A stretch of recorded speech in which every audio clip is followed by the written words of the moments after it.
Hello guys, welcome back to my new video. জয় জগন্নাথ সবাইকে। তো আজকে আমি নতুন ড্রেস পরে আছি। আমি সারাদিন একটুখানি ব্যস্ত ছিলাম, বাড়িতে ছিলাম না, একটুখানি কাজে একটু বাইরে গেছিলাম। তো এই বিকাল 5টার সময় বাড়ি এসেছি। তো স্নান টান করে আমি ভাবলাম চলো একটুখানি নতুন ড্রেস পরাই যাক। সারাদিন এমনিই কেটেছে আমার। আমি এসে স্নান টান করে আমি একটুখানি ফ্রেশ হয়ে ঠাকুর পুজো দিয়ে নিলাম।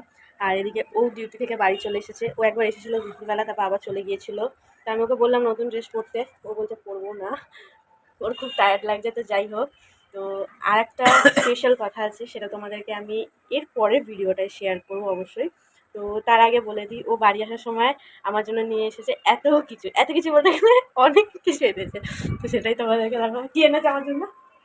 কিছুই আনিনি রে। কিছু আনোনি? না। তাহলে ওইটা কি? হ্যাঁ, কিছু আনোনি যখন? কোনটা? ওই তো ওইটা। কিছুই না। ও জানে আমি এমনিতে আমি গিফট পছন্দ করি, খুব পছন্দ করি। এখন বলছি বললে লজ্জা পেয়ে গেছে, মুখ হাতে নিয়ে ঘুম নিয়েছে পাচ্ছে আমার। তো ওটা টিপে আমি প্রবলেম হচ্ছে। তো আমি গিফট খুবই পছন্দ করি, আর বিশেষ করে সেটা হচ্ছে খাবার জিনিস, সেটা ও খুব ভালো করে জানে। তাই তো? তুমি জানো তো আমি খেতে ভালোবাসি, হ্যাঁ কি না? এবার থাকো, তাকে বলো। তো বেশি বকবক না করে চলো দেখাই ও কি এনেছে। তো তোমরা সবাই হয়তো গেস করেই নিয়েছো, ও আজকে এনেছে গরম গরম জিলাপি। দেখ তো ওখানে কি হচ্ছে। কত এনেছো গো? তো ও এনেছে এতগুলো জিলাপি, এতগুলো। কত আছে এটা? 1 কিলো? বাবা। তো এনেছে 1 কিলো জিলাপি আমার জন্য। দেখে নাও, এটাই আমার মনে হচ্ছে চিনি না গুড়ের মিশিয়ে আছে। তো আমি অলরেডি দুটো বার করে নিয়েছিলাম খাবো বলে। তো ভাবলাম খাবার আগে তো আমি ভাবলাম তোমাদের সাথে শেয়ার করি, তো সেটাই শেয়ার করছি। তো আমি জানি তোমরা সবাই এর আগে খেয়ে নিয়েছো, আমি আজকে খাচ্ছি। তো চলো খাওয়া যাক। গরম গরম আছে বেশ।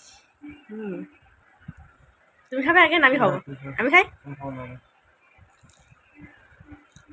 হুম।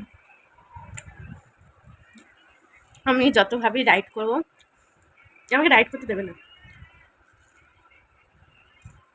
এর চায় না আমি ডায়েট করি, এর চায় আমি খেয়ে দিয়ে আরও মোটা হয়ে যাই। তো হ্যাঁ, চলো। একদিকে তো ভালো যে আমার মানে আমাকে এইভাবেও পছন্দ করে। তো তোমরা কারা কারা জিলাপি খেয়ে নিয়েছো আমাকে আগে কমেন্টে জানিয়ে দিও, আমি অনেক পরে খাচ্ছি। দারুণ খেতে। হুম।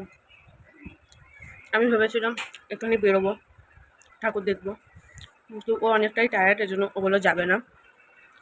আর আমি আরেকটা জিনিস বললাম যে একটা সারপ্রাইজ আছে। কি সারপ্রাইজ সেটা তোমাদেরকে একটু পরে বলবো।